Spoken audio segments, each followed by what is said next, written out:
같이 한번 말해볼까요? 평안 안으로 무너지십시오. 네, 네. 말씀 함께 읽겠습니다. 고린도 전서 15장 말씀 함께 읽어볼까요? 시작. 그리스도께서 다시 살아나신 일이 없으면 너희의 믿음도 헛되고 너희가 여전히 죄 가운데 있을 것이요 또한 그리스도 안에서 잠자는 자도 망하였으리니 만일 그리스도 안에서 우리가 바라는 것이 다만 이 세상의 삶뿐이면 모든 사람 가운데 우리가 더욱 불쌍한 자이리라. 아멘. 네. 우리 지난주 토요일 날 우리 이영각 장로님의 아버님이 소천을 하셨어요. 주무시다가 갑자기 돌아가셨어요. 그래서 제가 그 소식을 듣고 이영각 장로님께 전화를 했는데 전화를 받으시고 아무 말을 못 하시는 거예요. 그러니까 이 울음을 삼킨다 그러잖아요. 그러니까 그 속으로 오열하는 거예요. 그러니까 아무 말을 못 하시는 거예요. 말로 표현될 종류의 사건이 아니죠. 그리고 또 말로 위로할 종류의 사건도 아닙니다. 그나마 주일날 제가 우리 신 목사님이 저희 초청 강사가 주일날 강단을 쓰셔서 제가 그 위로 예배 말씀을 전할 수가 있었어요. 토요일날 가면서 차에서 막 기도를 했어요. 하나님, 이거 어떻게 설교를 해야 될까요? 어떻게 말씀을 전해야 될까요? 무엇이 위로가 될 수 있을까요? 그런데 제가 일전에 들었던 한 이야기가 떠올랐어요. 그리고 그 이야기 안에 있는 능력과 하나님의 임재가 제 마음속에 부어지기 시작했어요. 여러분, 이야기는요, 하나님을 담는 최적의 그릇입니다. 그래서 여러분, 이야기를 안다 하지 마시고 그 이야기 안에 있는 하나님을 들이키시기를 바랍니다. 오늘 또 이 이야기를 여러분이 나눌 때 그 안에 계신 하나님의 임재와 능력이 여러분의 것이 되길 바랍니다. 제가 그 장례식장 가서 이 말씀을 전했는데요. 이 이야기를 전했는데요. 바로 저희 좋은 친구 우리 토니와 수산 부부의 이야기입니다. 이 토니와 수산 부부를 제가 2020년도에 만났는데 이제 얘기를 하다 보니까 그런 게 자기 아들이 있는데 세상을 교통사고로 떠났다는 거예요. 그런데 그 말을 하는데 너무 깨끗해요. 아무런 쓴 마음이 없는 거예요. 어떻게 그럴 수 있나? 한 30년 지났나? 이렇게 생각했어요. 근데 제가 만났던 당시로 한 3, 4년밖에 지나지 않았다는 걸 나중에 알게 됐어요. 깜짝 놀랐어요. 어떻게 그럴 수 있지? 어떻게 그늘이 하나도 지지 않을 수 있지? 그리고 그 얘기를 스스럼 없이 할 뿐 아니라 농담도 하고요. 웃어요, 또 얘기하면서. 어떻게 그러지? 첫 번째로는 그분들이 아주 집중적으로 치유와 회복을 위한 연구와 공부와 또 여정을 걸었다는 걸 알게 됐어요. 여러분, 하나님의 치유는요, 많은 것들을 깨끗하게 하십니다. 그러면서도 이게 도대체 그것만으로 이해가 안 되는 부분이 있었어요. 그래서 재작년쯤에 한국에 왔을 때, 작년이나 재작년 한국에 우리 교회 왔을 때 제가 토니한테 물어봤어요. 굉장히 조심스럽죠. 아니, 첫째 아들이 떠난 지가 얼마 안 됐는데, 그것도 교통사고로 갑자기 일었는데 어떻게 그렇게 깨끗하냐고 제가 물어봤어요. 근데 이걸 물어보니까 이 토니가 대답을 하는데 한 1분 정도 침묵하는 거예요. 대답을 안 하고. 이 침묵이 마치 여러분 무협지 같은 거 보면 이 내공을 끌어올리는 거 있죠, 단전에서. 그런 것처럼 어떤 내공을 속에서 단전에서 뭔가를 끌어올려서 말하려는 듯이 한 1분 가까이 진짜 침묵하는 거예요. 그래서 내가 잘못 물어봤나 싶을 정도였어요. 그런데 정말 놀라운, 저는 그 토니가 입을 열 때 진짜 하늘이 열리는 것 같은 한 30분의 대화를 나눴습니다. 이 자신의 아들, 제 기억이 맞다면 조시인가 그렇습니다.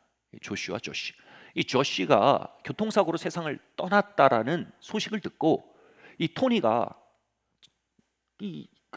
아들 그 소식을 듣고 이제 차를 몰고 가고 있었어요. 근데 너무 슬프면 마비가 된대요. 그러니까 모든 게 마비된 것 같다는 거예요. 브레이크다운, 그러니까 마비된 거예요. 프로즌, 얼어붙은 것 같았다는 거예요. 이렇게 가는데 점점 얼어붙으면서 뭐가 나냐면 무너져 내리는 거예요. 브레이크다운이 시작이 되는 거예요. 되게 강한 사람이거든요.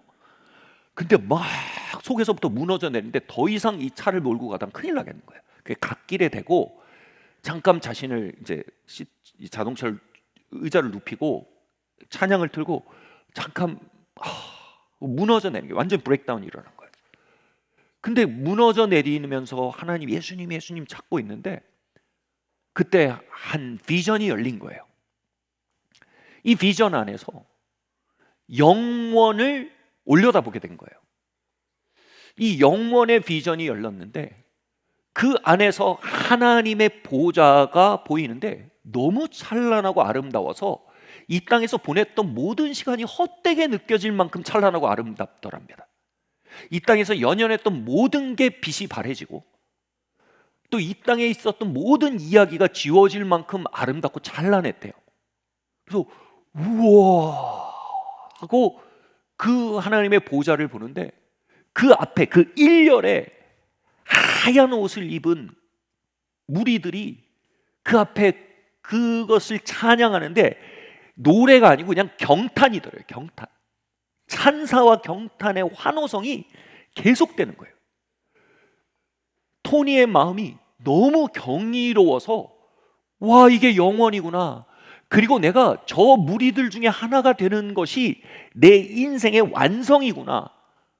뭐 그런 생각밖에 안 드는데 그 무리 중에 한 명이 보니까 자기 아들 조시의 뒷모습인 거예요. 그래서 조시 계속 불렀대요. 그러니까 조시가 너무나 매료된 청년 조시가 뒤를 돌아보니까 아빠가 있잖아요. 그래서 그 비전 안에서 잠깐 짬을 내서 아빠한테 달려와서 아빠를 끌어안더래요. 그래서 그 비전 안에서 그게 너무 근데 리얼해서 그 꿈 안에서 그 비전 안에서 꿈이라기보다 비전 안에서 토니가 막 울고 근데 조시가 토니를 끌어안고 아빠 내가 돌아가야 되는데 이 말은 꼭 해주러 왔어요. 아빠 이게 보이기엔 그렇지 않아 보여도 이게 모든 게 잘 되고 있는 거예요. 이게 한국말로 와닿는 표현이 아닌데 영어 표현으로 그거예요. 모든 게 잘 되고 있는 거예요. 모든 게 지금 좋아요. 그리고 이게 지금 worst, 최악의 일로 보여질 수 있어요. 근데 실상은 최상의 일이에요. 내 삶에 최상의 일이 벌어졌어요. 아빠, 모든 것이 잘못되는 것처럼 보여도 모든 게 잘 되겠고 최상의 일이에요. 근데 그렇게 말하는 조시의 얼굴과 환희와 그 영광이 그 영혼에 완전히 삼켜버리는 거예요. 그 영광스러움과 그 평안이 그 영혼을 덮쳐버린 거예요. 그러면서 이 토니가 그 얘기를 하는데 울어요. 저한테 얘기하는데 마치 그 장소에 서 있다는 듯이 막 울어요. 근데 그게 슬퍼서 우는 게 아니에요. 너무 영광스러워서 우는 거예요. 제가 대화를 쭉 나누면서 알게 된 건 그렇게 보이진 않아도 라는 문장이 얼마나 사실은 처절한 문장인지 말씀드릴게요. 사실 이 조시가 결혼하고 1, 2년 정도밖에 되지 않은 사역자였습니다. 주님 섬기다. 그 옆에 신혼부부가 안에 새로 신부가 타고 있었고 새로 태어난 아이가 안고 있었고 근데 아이가 뒤에 있었나? 아무튼 이렇게 돼 있었고 근데 차가 중앙선을 침범한 거예요. 다른 차가. 그걸 피하다가 나무 목재를 박았나? 뭐 아무튼 나무 가지를 받았나 그렇게 된 거예요. 무슨 얘기냐면 그게 뚫고 들어온 거예요.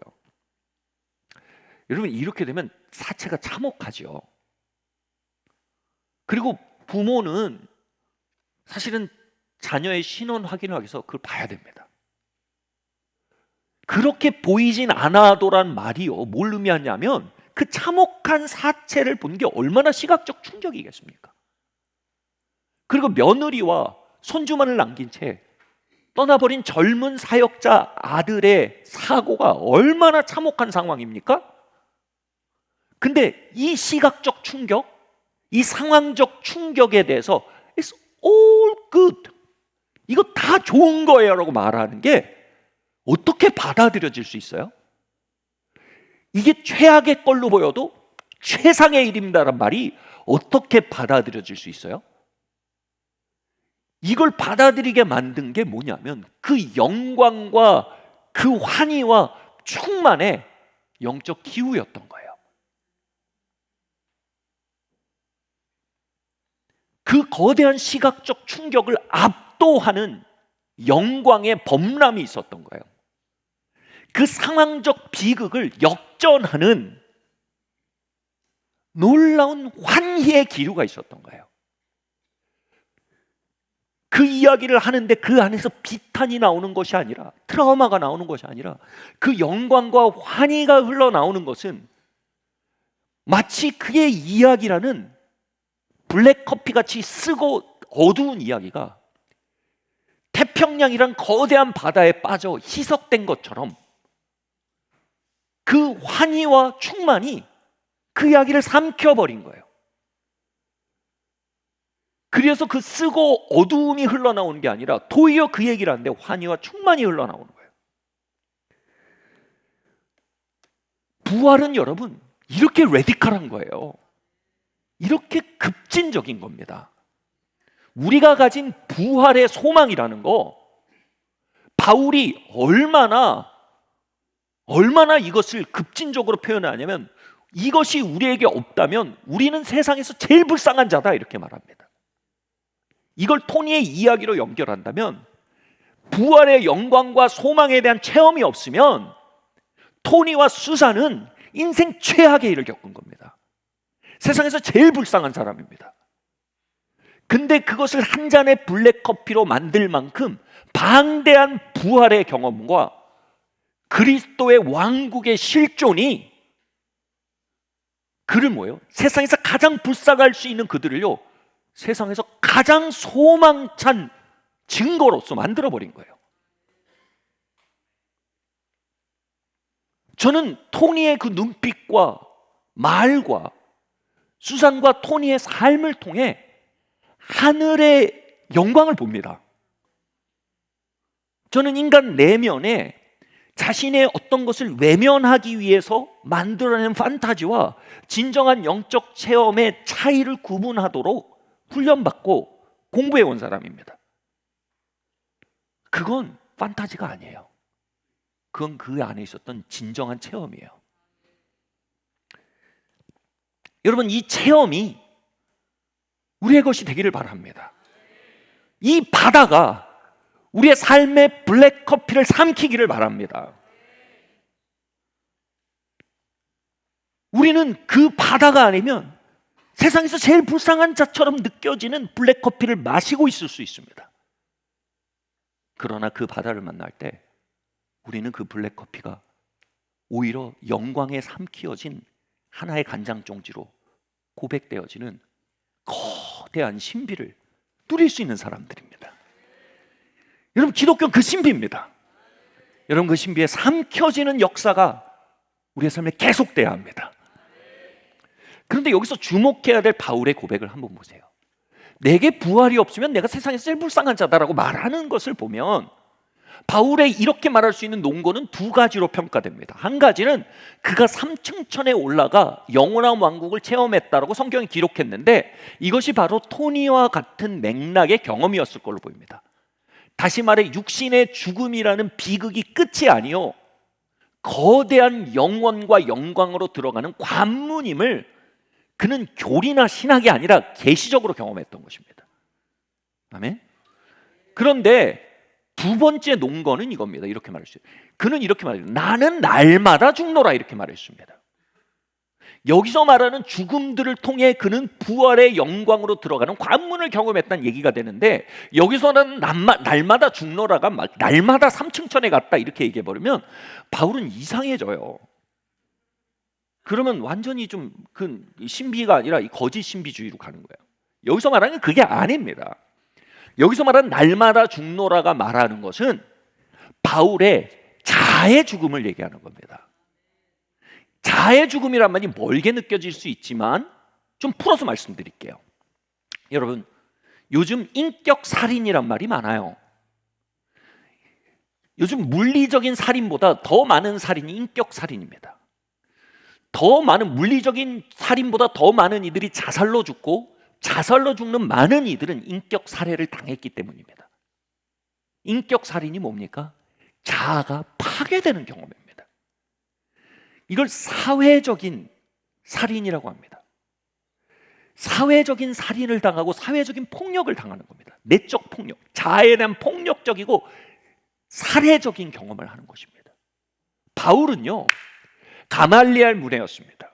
이건 사회적으로 엄청난 상류층을 말합니다. 죄송합니다. 베냐민 지파였습니다. 이게 상류층을 말하고요. 가말리엘 문화였습니다. 저기 방송에 나가면 이런 거 해도 되겠죠. 서울대 나왔다는 거예요. 그러니까 상류층의 서울대예요.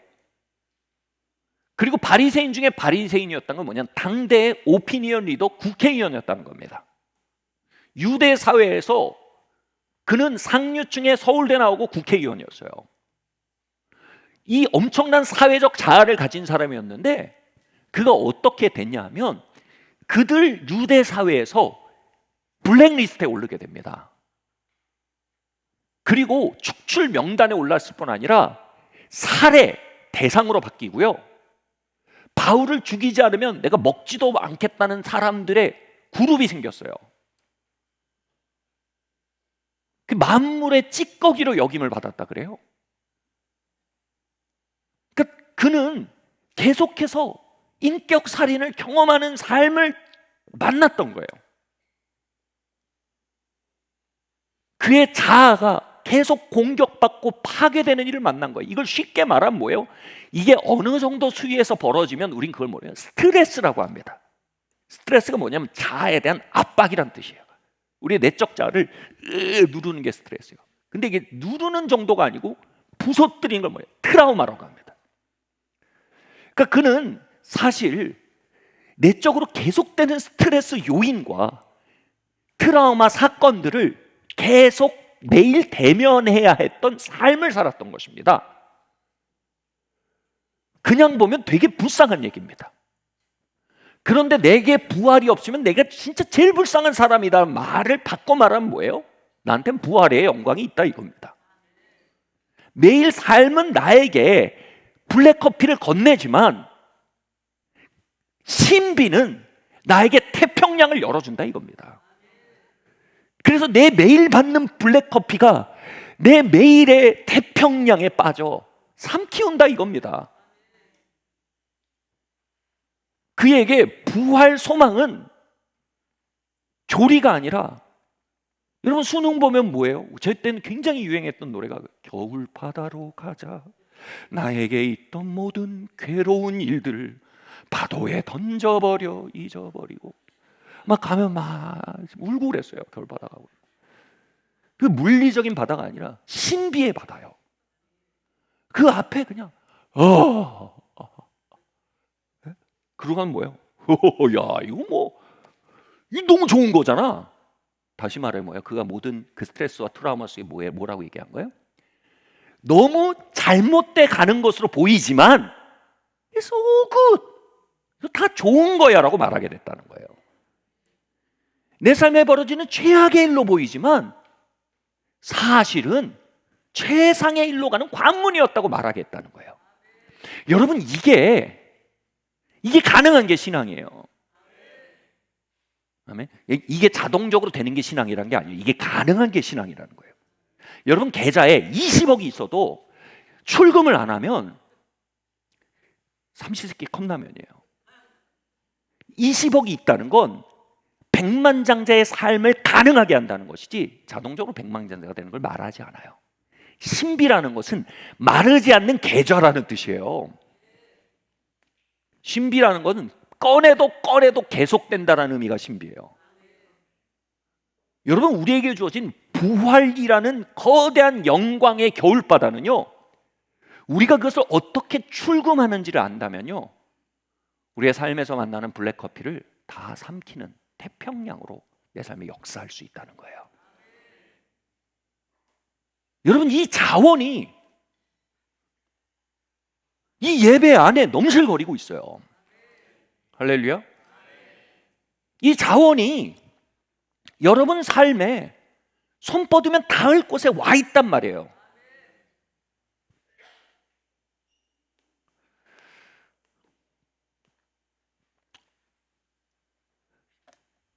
저는 이 젊은 시절에 저의 자아가, 사회적 자아가 박살나고 깨어지고 이런 시간을 통계했어요.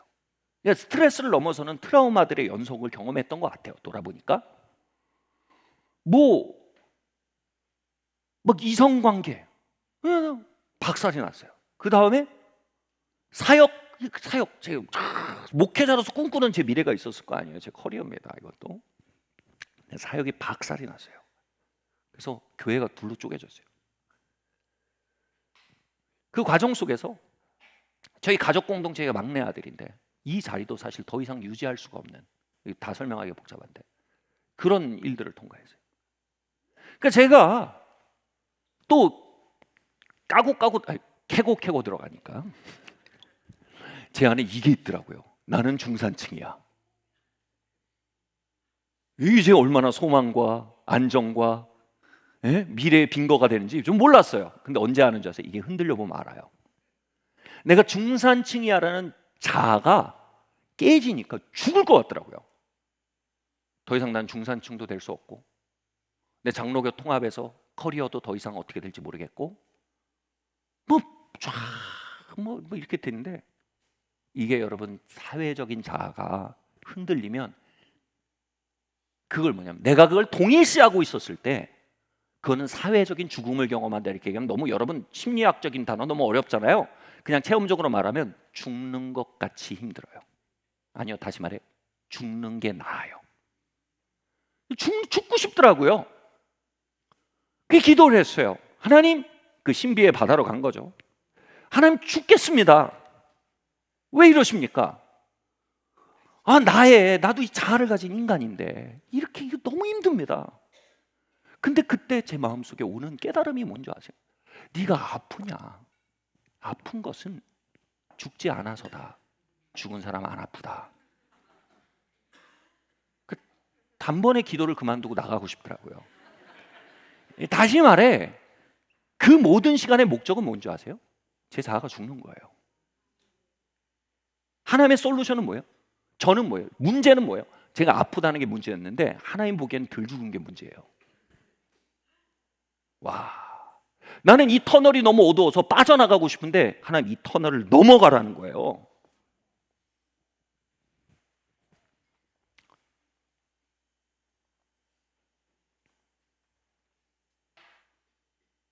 여러분, 바울이 진짜 문제적 발언을 많이 했어요. 우리가 성경으로 쑥 읽으니까 이게 괜찮지, 이걸 우리의 삶으로 받아들이면 너무 급진적인 얘기들을 합니다. 우리의 자아가 질그릇이랍니다, 여러분.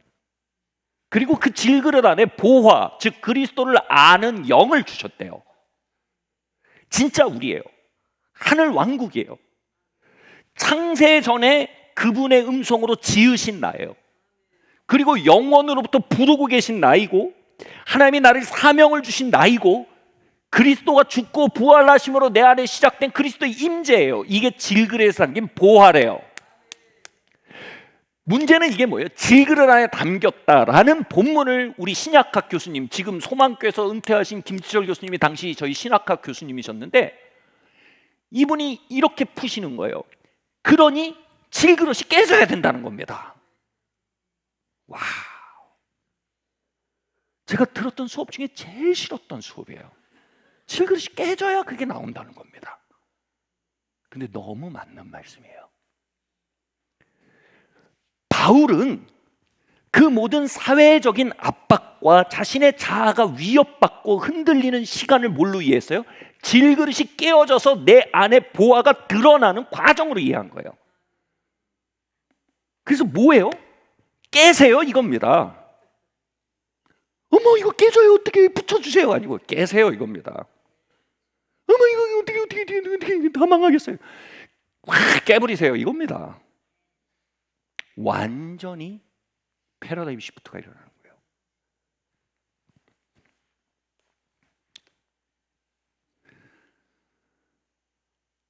이게 깨져야 보화가 드러난다. 여러분, 이게 깨어지는 과정을 통해서만 신비가 열린다. 내 안에 그리스도 영광의 소망, 창세전부터 감춰진 비밀한 영광이 이것이니 내 안에 그리스도, 우리 안에 그리스도가 있어요. 그게 비밀이래요. 근데 그게 드러나기 위해서는 뭐예요? 우리 자아가 스트레스와 트라우마 속에서 깨져나간다는 거예요.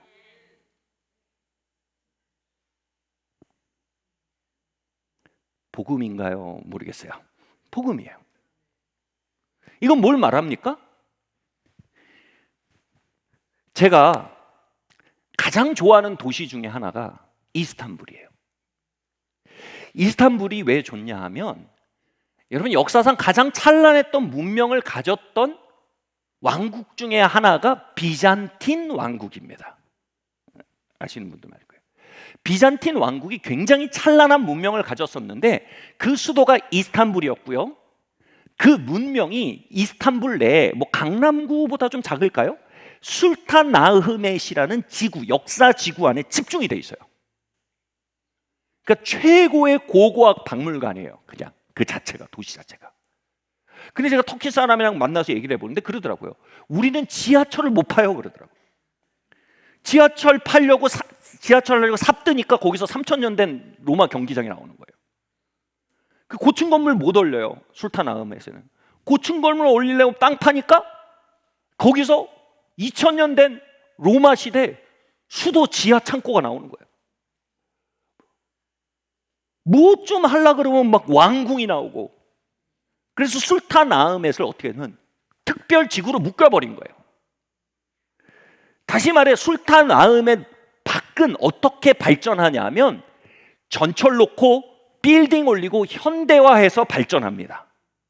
근데 술타나흐메는 전혀 다른 맥락으로 발전해요. 어떻게 하는지 아세요? 땅을 파요. 땅을 파서 발굴하는 거예요. 비잔틴 왕국이 수백 수천 년 전에 빚어놓은 그 찬란한 문명을 발굴해 나가는 거예요. 여러분, 이스탄불의 가치는요, 현대의 업적에 있지 않습니다. 이스탄불의 가치는요, 비잔틴 왕국의 유적에 그 가치가 있습니다. 이스탄불을 이스탄불 되게 하는 것은 그 비잔틴 문명이며, 이스탄불에 지금도 전 세계에서 아마 방문객 2위, 3위, 1위 왔다 갔다 합니다. 그런 많은 방문객을 끌어들인 이유는 그들의 현대 문명이 아니에요. 그들의 땅 밑에 있던 비잔틴 문명이에요. 제가 뭘 말하려고 합니까? 여러분은 술타나흐메시예요. 아멘. 저와 여러분은 술타나흐메시예요. 우리는 개발되는 방법이 달라요. 개발되는 방향이 달라버려요. 땅 밑에 아무것도 없으면 방법이 없어요. 위로 짓고 막 때려 지어야 돼요, 막. 근데 땅 밑에 뭐가 있으면 땅을 까야 돼요. 발굴해야 되는 거예요.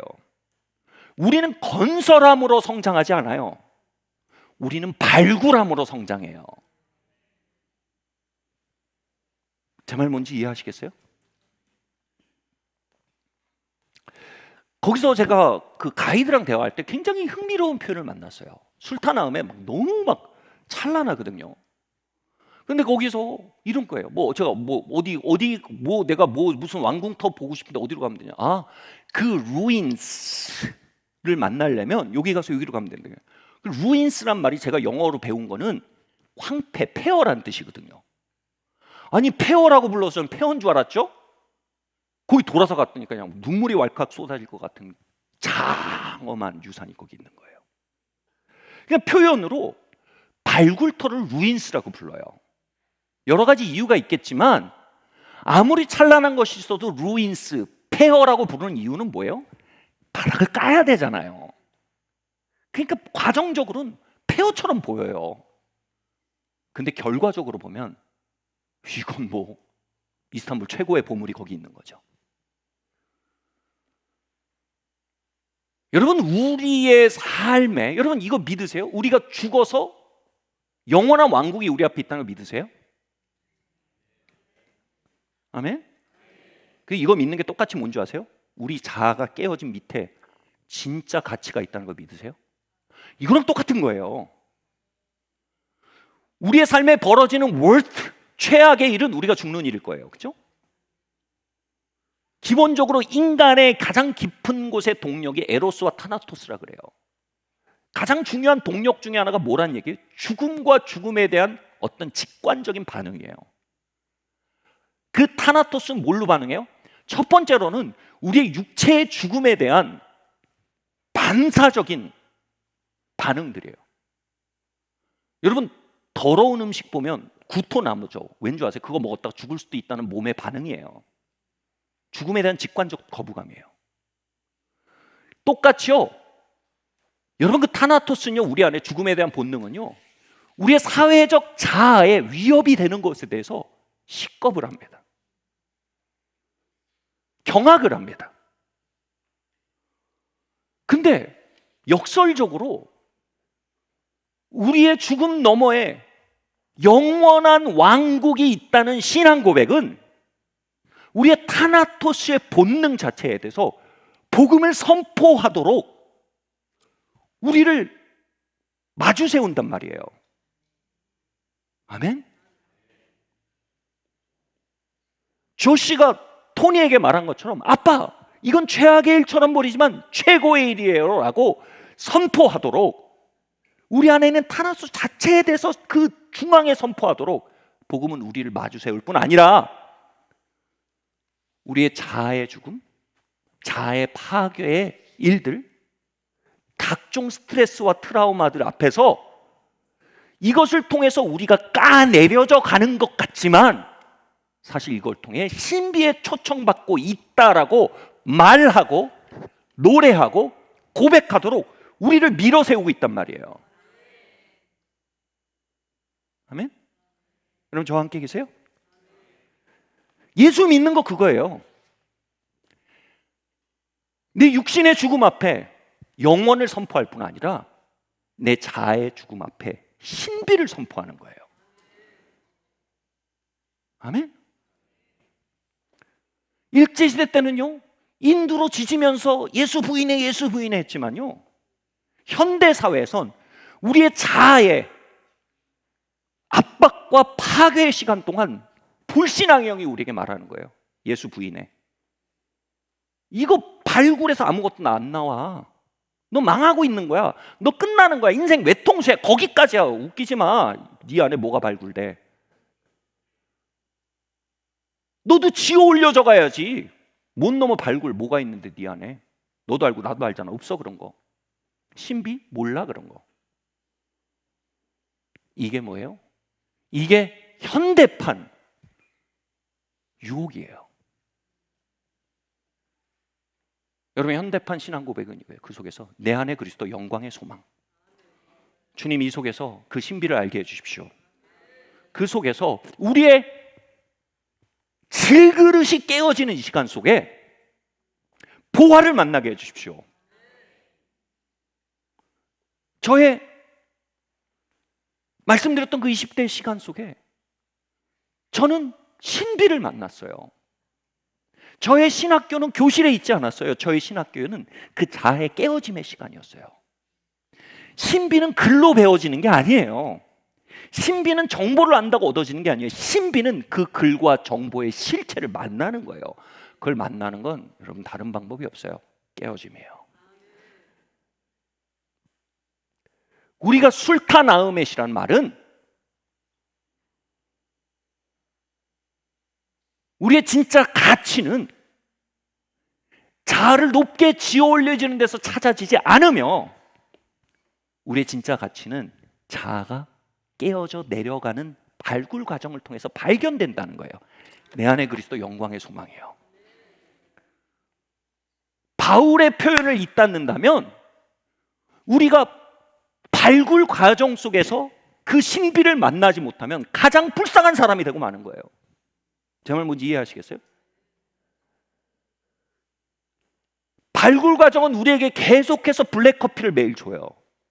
근데 그걸 던질 겨울바다를 우리가 그 앞에 서지 않으면 우리는 블랙커피 수직광이 되는 거예요. 이 교회에서 모여서 뭐예요? 내 블랙커피가 더 써. 내 블랙커피가 더 많아. 우리 이야기해볼까? 내 10년 전 블랙커피? 웃기지 마. 난 할아버지 블랙커피부터 가지고 있어. 대물림하고 있어. We are the world 이렇게 되는 거예요. 여러분, 신비를 뺏긴 교회는요, 세상에서 가장 불쌍한 사람들이 되는 거예요. 발굴은 했는데 그 위에 비잔틴 문명이 없어. 뭐 한 거예요? 구덩이를 판 거예요. 현대어로 뭐라고요? 전문용어로? 삽질한 거예요. 하나님 구덩이 파고 계시지 않으세요? 하나님 발굴하고 계세요. 아멘? 같이 합니다. 하나님은 그리스도의 신비 안으로 우리를 발굴하고 계십니다. 아멘?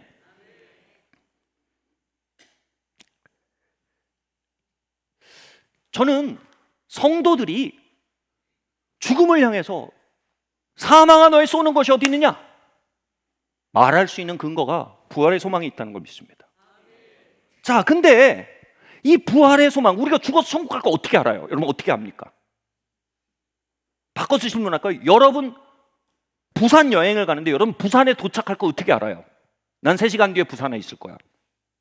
어떻게 알아요? 이거 함정 없는 질문이에요. 부산행 열차에 내가 있으면 확인하면 되는 거예요. 차장님이 자 부산행 열차 출발합니다. 타세요. 그게 예 하고 탔어요. 자 부산행 열차 출발합니다. 안전벨트 매세요. 예 출발합니다. 엔조이. 여러분 즐거운 탑승 되시길 바랍니다. 그게 계속 나와 방송이. 그럼 뭐야? 난 부산 가는 거예요. 우리가 죽음 너머에 부활이 있으면 어떻게 아냐고요? 내가 부활을 오늘 맛보고 있어야 돼요. 그 부활이 뭐냐고요? 내 블랙커피보다 더 큰 신비요. 아멘? 내 모든 발굴의 과정 너머에 있는 영광이요. 하나님이 태고 쪽에 우리 안에 심어놓은 하나님 왕국의 유적이요. 그것이 발굴되어져 가는 여정. 까내려갔는데 이게 영광으로 가더라. 온갖 자의 파괴와 사회적 압박과 이걸 지나갔는데 오히려 신비를 만나더라. 그때 뭐예요? 내가 그리스도 안에 있다라고 말하는 거예요. 아멘? 따라오고 계시죠? 여러분 즐거운 탑승 되시길 바랍니다. 다시 말해서요, 하나님 우리에게 술탄 아흐메시라고 선포하시고요, 나는 현대식 건물을 지어 올리려는 게 아니라, 다시 말해 너의 자아를 삐까뻔쩍하게 지어 올리려는 게 아니라, 하나님 사과하실 필요는 없지만 미안하지만 나는 발굴을 할 거야. 그래서 그 발굴을 통해 너를 거대한 신비의 바다에 초청할 거야. 그 안에서 그리스도를 만나고 그리스도 안에 너를 발견하고 그 바다 안에 헤엄치게 할 거야. 와. 제 20대 때 그때 제가 당시에 예배 드리던 곳이 교회가 오후 예배를 드렸어요. 2부 예배 갔는데 찬송이 그거예요. 너는 왜 뭐 이 얕은 바다에서 찰랑거리고 있냐? 은혜의 바다로 노져 나오라. 막 그 찬양하는데 막 그냥 뭐가 있는 거예요. 그 찬양하려고. 제가 예배를 3부를 또 드렸어요. 그 찬양하려고. 언덕을 떠나서 창파의 이게 뭐냐면 이 거대한 은혜의 신비 안으로 저를 부르고 계신 거예요. 나는 지금 자꾸 이 제 자아의 언덕, 이 자꾸 이 튼튼한 모래 사장에서 어떻게 텐트 치고 있고 있는데 자꾸 은혜의 바다로 너 힘껏 져가라. 굉장히 소망찬데 불신의 소리 들으면 죽으란 얘기인 거예요. 약속 안에 들으면 소망이고 약속을 딱 끊고 나면 이건 죽으라는 소리인 거예요.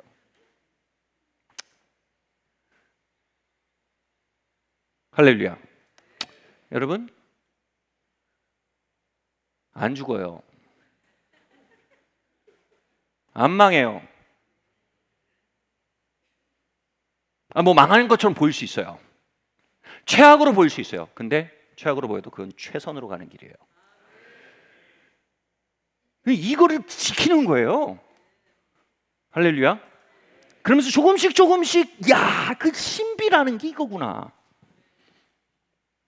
야, 이 그리스도가 내 안에 있네. 맞네. 내 안에 하나님의 왕국과 그 유적이 있네. 천사들의 소리가 내 안에 있네. 야, 하늘 소망이란 게 교리가 아니야. 내 안에 사네. 그 평안, 충만, 자유 그런 게 있네. 야, 세상을 감당치 못하는 자라. 그게 뭔지 알겠다. 야, 세상 사랑은 배설물이란 말이 뭔지 알겠네. 뭐 이런 것들이 점점 내 안에 살아나는 거예요. 할렐루야. 이렇게 되면 사람이 이상해져요.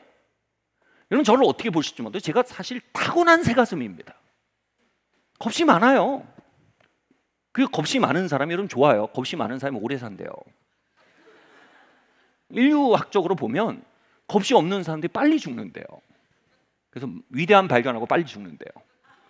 겁이 많은 사람들은 그들이 해놓은 발견을 최대한 누리면서 오래 살아요. 그래서 좀 겁이 많은 사람이에요. 근데 그 타고난 성격과 다른 새로운 동력이 생겨요. 여러분 생각해 보세요. 죽음이라는 거에 대해 다른 관점을 가진 사람은요, 아까 말씀드렸죠. 인간은 기본적인 죽음에 대한 반응이 가장 큰 본능이라고요. 여러분 우리가 사회적 죽음에 대한 본능적인 두려움이 있어요. 육체의 죽음에 대한 본능적인 거리낌이 있어요. 그게 온 인류를 다스리고 있대요. 히브리서 2장에서 그랬어요. 온 인류를 마리오네트 인형처럼 인형극하는 인형처럼 죽음에 대한 두려움이 조종하고 있다고 히브리서가 말하고 있어요. 근데 그 줄이 끊어져 보세요. 대책이 없는 인생이 되는 거예요. 세상이 조정을 못해요. 안으로부터 사는 거예요. 내 안에 뭐가 움직이면 그걸 따라가 버리는 거예요. 밖에서 너 죽어 그러면 오케이 죽여. 그럼 살겠지 뭐. 그러고 가는 거예요. 제가 이 맥락에 진짜 심각한 분을 봤어요. 성프란체스코라는 분인데 이분이 어느 정도의 말을 하고 살았냐면 죽음에 대해 이렇게 말했어요. My sister, welcome. 내 자매 죽음이여 환영합니다라고 말하고 살았어요. 이게 그냥 육체의 죽음을 말하는 게 아니고 그분이 의도적으로 닭발 수행이라 그래요. 사역하면서 의도적으로 밥을 적선해서 살았어요. 빌어 먹었단 말이에요. 말 그대로. 그럼 여기 계속되는 사회적 죽음의 자리예요. 야, 이 미친놈아 절로 가.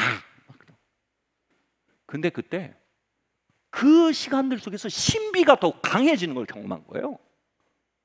그래서 my sister, 내 자매 죽음이요 하면서 그 자리를 신비를 발견하는 자리로 고백을 해버린 거예요. 할렐루야.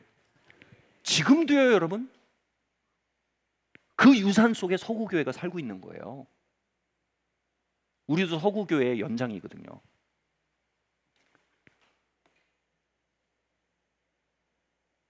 진짜 멋있게 살아요 여러분. 아멘. 우리도 이거 흉내라도 내봅시다. 내 자매 죽음이요. 흉내 한번 내봅시다. 내 자매 죽음이요. 이 부분이 좀 건드려져요. 근데 환영합니다. 네? 오 타나토스가 아니고 오케이. 삶이 그렇지 뭐. 근데 믿음은 말해. 이놈아 부활이 있어. 육체의 죽음 뒤엔 부활이 있고 자의 죽음 뒤엔 신비가 있어. 이건 부활을 향한 초청장이고 이건 신비를 향한 입장권이야. 그래서 내 자매 죽음이여 환영합니다 이렇게 말한 거예요. 부산행 열차 타신 분 티켓 배부 받으시길 바랍니다. 도망가는 거 방향이 바뀌는 거예요. 오케이?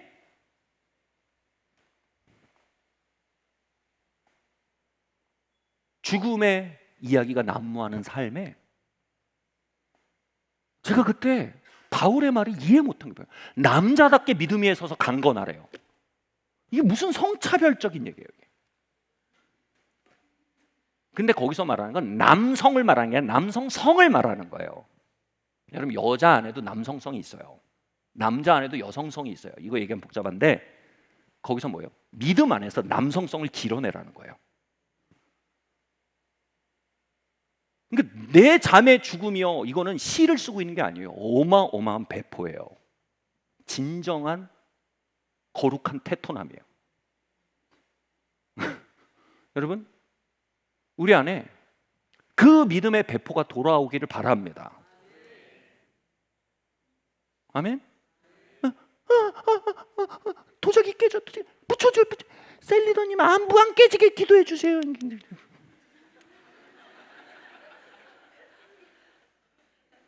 블랙커피 15년 된 블랙커피 맛 좀 보시겠어요? 쓰네요. 제 건 더 써요. 맛 좀 보실까요? 우리 정말 써요. 아니, 뭐요? 배포를 가지라는 거예요. 선택하는 거예요. 아멘? 할렐루야. 오늘 막 안 걸르고 막 다 나오네요. 어서 오시오 죽음이란 자매요. 저는 이렇게 말 못하지만 프란치스코 형님이 그렇게 말해서 흉내 한번 내봤어요. 빌립보서 3장 8절 말씀 함께 읽겠습니다. 시작. 또한 모든 것을 해로 여김은 내 주 예수 그리스도를 아는 지식이 가장 고상하기 때문이라. 내가 그를 위하여 모든 것을 잃어버리고 배설물로 여김은 그리스도를 얻고. 자, 여러분 많이 왔어요. 조금 힘을 내세요. 여러분, 우리의 자아가 있고 그놈의 신비한 우리의 영이 있다. 우리 자아가 깨져야 우리 영의 차원을 살게 된다. 신비의 차원을 살게 된다. 우리의 자아는 지어올리는 현대식 건물이고요, 우리의 영은요, 발굴되어지는 하나님 왕국의 유적이에요. 오케이? 근데 우리의 자아가 가는 노선이 있다면 이렇게 말할게요. 그 노선은 성공과 생존이란 노선이에요. 그리고 성공과 생존이란 노선을 어떤 연료를 태우면서 가냐? 염려와 욕심이라는 연료를 태우면서 가요. 여러분, 이 자아 잘 세워지시길 예수님으로 축원합니다. 진심이에요. 여러분, 성공하세요. 사업 잘 되시길 바랍니다. 사회적인 자아가 번창하시길 바랍니다. 중요한 건 뭐냐면 그게 전부가 아님을 아셔야 돼요. 그리고 삶의 진미가 거기 있지 않다는 건 알아야 돼요. 삶의 진미는 자아를 세우는 데 있지 않고 발굴하는 데 있다는 거 알아야 돼요. 영의 노선이 있다면 성장과 변화입니다. 우리는 성공하느라 바빠서 성장을 못합니다. 우리는 생존하느라 바빠서 변화를 못합니다.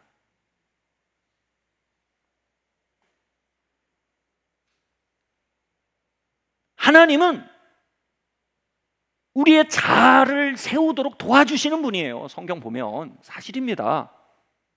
기도하세요. 믿음으로 선포하세요. 꿈꾸세요. 도전하세요.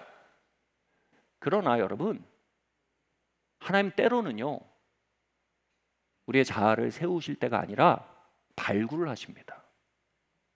뭐 어쩌란 말이냐 이러실 수 있는데 이렇게 얘기할게요. 여러분, 하나님께 드릴 자아가 있으려면 자아가 세워져야 되잖아요. 그래서 이거를 어떤 분들이 그러더라고요. 인생의 전반전엔 자아를 세우고 인생의 후반전엔 자아를 드린대요. 근데 이 전반전 후반전 이게 헷갈리잖아요. 이게 그냥 시간적으로 나뉜 게 아니라 섞여 있어요. 이스탄불 가도요, 어느 지역은 막 빌딩 올렸고요, 어느 지역은 발굴하고 있어요. 삶의 지혜는 뭐예요? 하나님이 우리의 자아를 지어 올리시도록 하실 때는 여러분 힘차게 사는 겁니다. 여러분 좋은 데 가세요. 취직 잘하세요. 열심히 돈 버세요. 근데 그게 전부가 아님을 알아야 돼요. 때로는 우리의 삶의 결정적인 요소는 뭐예요? 발굴 모드로 가는 때가 있다는 거예요. 이 타이밍을 놓치고 계속 세우는 걸로 생각하면 하나님이랑 핀트가 안 맞아 버리는 거예요. 최악으로 보이지만 최선으로 가는 초청장을 찢어버리게 된다는 거예요. 비잔틴 문명의 영광스러움을 발견하기 위해 초청받는 자리를 그냥 구덩이 파는 자리로 전락시키고 만다는 거예요. 이제 토마스 머튼이라는 사람이 쓴 글인데 시간상 이거 안 읽고 싶은데 너무 좋은 글이어서 좀 같이 한번 읽어볼까요? 시작.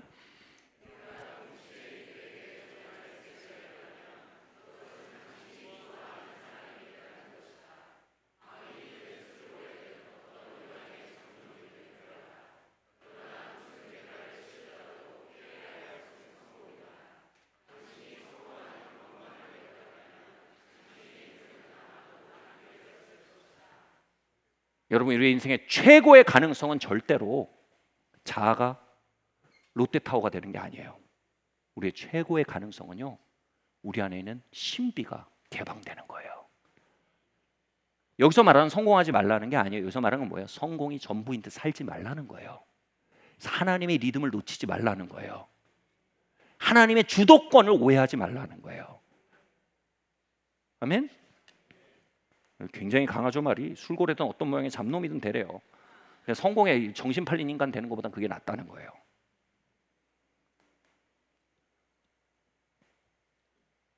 여러분, 생존과 성공을 향해서 별로 탈선한 듯한 그 트랙 위에서 벗어난 듯한 시간을 만나보신 분들 계신가요? 꽃길만 걸으셨나요? 둘 중에 하나죠. 수줍으신 거죠. 아니면 아직 인생을 안 살아봤거나 하나님은 자아를 짓거나 발굴하세요. 아멘? 자, 그런데 어떤 사람은요, 발굴 쪽이 좀 센 사람도 있어. 그죠? 특별히 저는 송명희 시인이라는 사람을 기억합니다. 이분이 태어날 때 의료사고로 뇌성마비를 갖고 태어나셨어요. 당대의 분위기가 어땠냐 하면 집에 뇌성마비 같은 그 자녀가 있으면 거의 없는 자녀처럼 방에서 키우고, 누가 와도 예를 들면 그 집이 그랬다는 건 아닌데, 예를 들어서 그럼 그때 문화가 이런 거예요. 자식이 셋인데 둘만 있다고 말하는 그런 문화였다는 거예요. 얼마나 힘들었겠어요. 사회적 자아를 세울 수도 없어. 그냥 삶이 루인스, 이럴 때도 있어요. 루인스, 황무지 같았던 거예요. 그래서 사춘기가 됐을 때 엄마한테 그랬대요. 엄마, 나를 낙태하지 왜 낳았어요? 그리고 자살을 마음을 먹은 거예요. 여러분, 육체적인 죽음보다 더 힘든 건 자아에 파괴되는 과정이죠. 근데 그러다가 신앙에게 길을 물어보기로 생각을 한 거예요. 그래, 내가 교회를 다녔는데 내 계좌에 어마어마한 가치가 입금돼 있다고 하는데 내가 그 신비를 좀 캐봐야겠다 라고 마음을 먹은 거예요. 그래서 뭐예요? 처음인 것처럼 그리스도를 찾기 시작한 거예요. 할렐루야. 발굴에 예스한 거예요. 내 안에 있는 그리스도 영광의 소망을 찾아간 거예요. 그러다가 놀라운 충만과 신비를 경험하면서 그리스도와의 만남과 동행을 경험하면서 쓴 시가, 여러분, 그 유명한 시예요.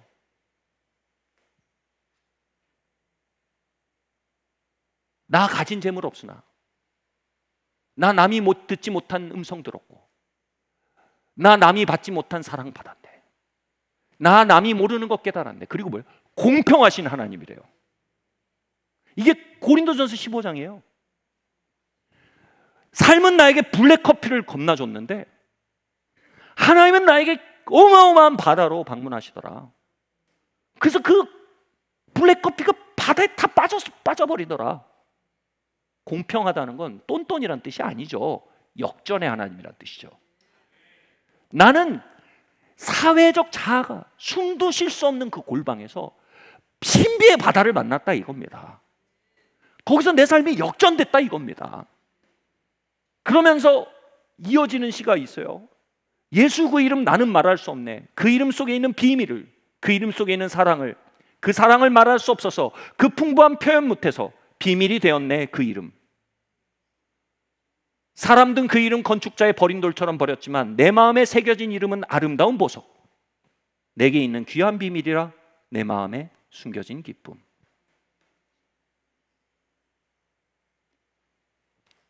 그의 삶의 폐허가 발굴지로 바뀔 때, 여러분 그녀가 간증할 때 저는 그 뇌성마비로 얼굴도 일그러지고 목소리도 잘 안 나고 발음도 안 나와요. 근데 그 얼굴이 토니의 얼굴처럼 빛나는 얼굴 때문에 살아있는 신비를 보는 거예요. 사랑하는 성도 여러분, 우리는 이 땅을 사는 신비의 증거예요. 아멘? 그 증거로 불림받은 거 너무 억울해하지 맙시다. 최고의 유적지를 구덩이로 만들지 맙시다. 신비로의 초청을 재난극으로 만들지 맙시다. 리차드 범브란트라는 사람의 글을 제가 그때 20대 때 읽었는데, 제가 그때 그 신비에 대해서 조금 엿봤어요. 다 끝났어요. 힘내세요. 네. 왜 이런 얘기를 제가 해야 되는지 모르겠지만, 네. 이분이 루마니아에서 14년인가 투옥이 됐어요. 신앙 때문에 투옥이 돼가지고. 근데 이분의 글이 기가 막힌 게 난 이해가 안 됐어요. 이분이 그 속에서 황폐하잖아요. 근데 거기서 발굴을 시작한 거예요. 내 안에 그리스도 영광의 소망. 발굴하는데 그가 이런 글을 썼어요. 때때로 감옥에서 누린 기쁨은 너무나 커서 내가 영국 여왕의 궁전보다 궁전과도 그 자리를 바꾸고 싶지 않았다. 제가 이걸 보고 이런 뻥쟁이가 있나 이런 생각을 했어요. 근데 아니에요. 왕좌가 꼭 금과 보석으로 지어져야 된다고 말하지 마라. 널판지와 사슬로 지어질 수 있다. 그리고 그 감옥의 벽돌이 루비와 사파이어처럼 빛났대요.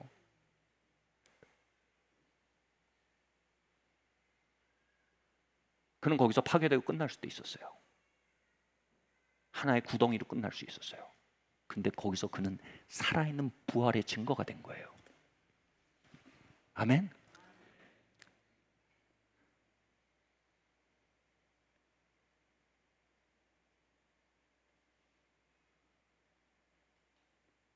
여러분, 기독교 기도에 대한 가장 큰 고전 중에 하나가 이겁니다. 영혼의 성이라는 책이 있어요. 이게 뭐냐 하면 영어로 이너 캐슬이에요. 이너 캐슬. 하나님은 우리 안에 그리스도가 사시는 궁전을 주셨대요. 아멘? 그리고 모든 성도를 그 궁전 안으로 초대하신대요. 근데 어떤 사람들은 뜰도 안 가고 그런 게 어딨어? 맴맴 돌다가 인생을 끝낸대요. 근데 어떤 사람은 그 뜰로 들어가서, 그 궁전으로 들어가서 마지막에 그리스도가 계신 그 알현실까지 들어간대요. 그럴수록 그 궁전 이너 캐슬로부터 나오는 빛이 삶의 모든 것을 비추기 시작한대요.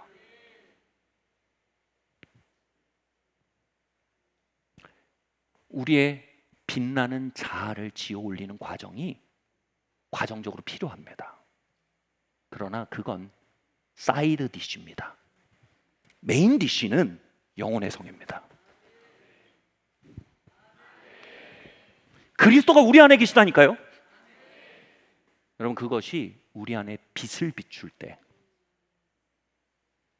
우리를 가뒀던 벽의 벽돌들이 루비와 사파이어처럼 빛을 발하게 된다는 거예요. 널판지와 사슬 같은 것이 우리의 왕좌가 될 수 있다는 거예요. 아멘?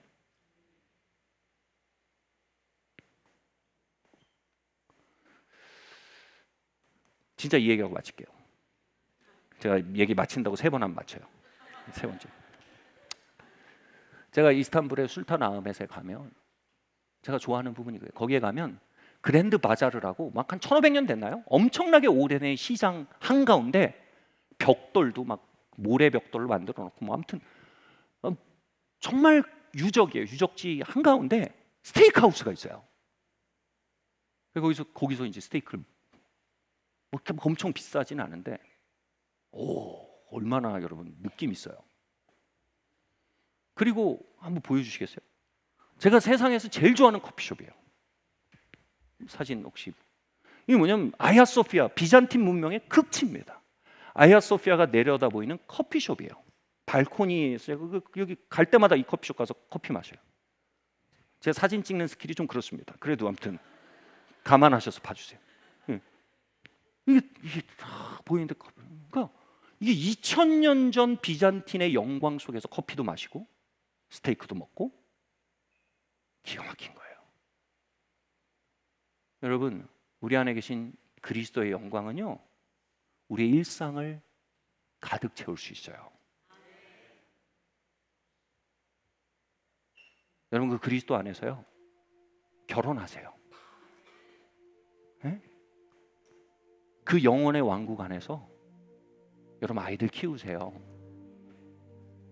그 안에서 돈 버세요. 그 안에서 취미생활 하세요. 술타 나음의 새, 일상이 녹아들 때, 와, 신비롭습니다. 여러분 안에 있는 하나님의 나라가 내세에 만날 미래형이 아니라 오늘 내가 커피 먹고, 오늘 내가 오후를 살고, 오늘 내가 누군가와 걸을 수 있는 삶의 현장이 될 수 있어요. 그 놀라운 것이 여러분 우리에게 그냥 possibility, 계좌에 있는 돈으로 끝날 수도 있고요, 인출되어 우리의 삶을 풍요케 하는 빚이 될 수도 있어요. 그 은행 이름 알려드릴게요. 이너 캐슬, 영혼의 성이요. 여러분 안에 계신 그리스도를 만나세요. 그분의 이름을 부르세요. 그분을 찾으세요. 그분의 빛이 여러분을 가두었던 것처럼 보이는 모든 것을 빛나게 만들도록, 부활의 영광이 모든 자아의 깨어짐을 한 잔의 블랙커피로 만들도록, 여러분 그분을 향해 발굴에 들어가는 산의 마을 교회 되시길 예수님으로 축원합니다. 그 영광 안에 우리의 월화수목금토일이 사라지는 그 삶 되시기를 예수님의 이름으로 축원합니다. 자리에서 일어나시겠습니다.